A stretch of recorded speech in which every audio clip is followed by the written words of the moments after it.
আমি আমার পোলারে দিনই শিক্ষা দেই নাই। আমি আমার পোলারে বড় করণের লাইগা খালি পড়ালেখাই করাইছি, দিনই শিক্ষা দেই নাই, আখলাকের শিক্ষা দেই নাই। 10-12টা কোচিং করাইছি, টিচার রেখা পড়াইছি, স্কুলে নিছি, মাদ্রাসায় নেই নাই, কোরআনের শিক্ষা তারে দেই নাই। এর লিগেই আমার কপালে এই পরিণাম, আজকে বৃদ্ধাশ্রমের লিগেই আমার কপালে জুটছে। যদি আল্লাহর শিক্ষা দিতাম তাইলে তাইলে আজকে আমার এই অবস্থা হইতো না। জীবনে কোনোদিন দেখছেন কোন আলেম গো বাপ মা বৃদ্ধাশ্রমে গেছে? যায় নাই। কোন আলেমের বাপ মা বৃদ্ধাশ্রমে যায় না।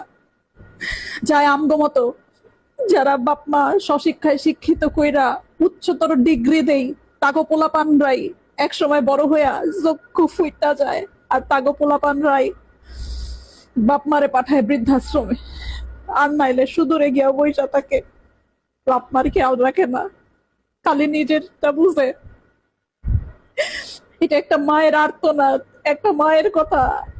আপনারা এই ভুল করেন না যে ভুল আমি করছি।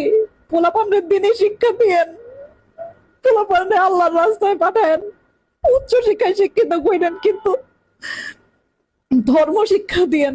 ধর্ম শিক্ষা না দিলে পোলাপান কোনোদিন বাপ মার মর্যাদা বুঝে না, কোনোদিনও